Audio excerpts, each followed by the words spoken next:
Assalamualaikum warahmatullahi wabarakatuh. Perkenalkan, nama saya Nabila Leo dengan NIM. Di sini saya akan menuntaskan ulangan akhir semester saya dengan matkul Ulumul Quran. A'udzubillahi minasyaitonirrajim. Bismillahirrahmanirrahim. Alhamdulillahirabbil alamin. Arrahmanirrahim. Maliki yaumiddin. Iyyaka na'budu wa iyyaka nasta'in. Ihdinas siratal mustaqim. Siratal ladzina an'amta 'alaihim ghairil maghdubi 'alaihim waladdallin. Amin. Bismillahirrahmanirrahim. Idza zulzilatil ardu zilzalaha wa akhrajatil ardu asqalaha wa qalal insanu ma laha yauma idzin tuhaddisu akhbaraha bi anna rabbaka awhalaha yauma idzi yasdurun nasu ashtatan liyuraw a'malahum faman ya'mal misqala dzarratin khairan yara wa man ya'mal misqala dzarratin syarran yara. Di sini saya akan mereview materi tentang hadis dan sunnah.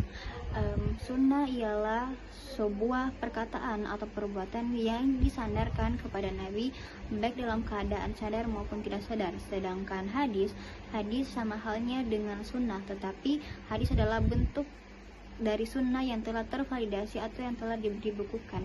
Jadi hadis itu ada statusnya seperti sahih, hasan, dan dhaif. Dan hadis itu tidak ada di zaman Nabi. Nabi tidak pernah berbicara tentang hadis, maupun di masa sahabat juga, di masa tabi'in juga. Kenapa begitu? Karena hadis muncul ketika sudah di generasi ketiga atau 300 tahun setelah Nabi wafat.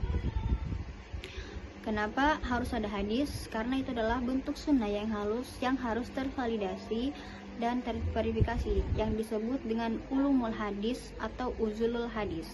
Mengatakan hadis itu sahih dilihat dari mata rantainya, apakah bersambung, misalnya dari Nabi ke sahabat ke tabi'in dan tabi'in.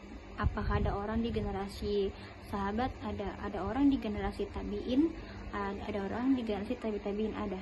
Nah, itu dikatakan bersambung. Jadi hadis dikatakan sahih ketika dia bersambung. Kalau tidak bersambung, misalnya di generasi sahabat ada, di generasi tabi'in kosong, tiba-tiba loncat ke tabi'in, apakah tetap sahih? Ya diragukan. Makanya dari itu ulama mencari siapakah yang membawa itu.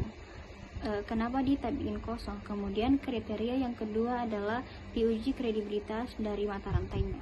Apakah orang yang jujur? Apakah sahabat yang jujur? Apakah dia termasuk orang-orang yang adil? Di era tabi'in juga begitu. Apakah dia pernah bohong atau tidak? Jadi semua riwayat sunnah itu awalnya sahih, tapi setelah divalidasi kemudian baru ada statusnya. Ada yang statusnya tetap sahih karena sanadnya bersambung dan semua orang jujur.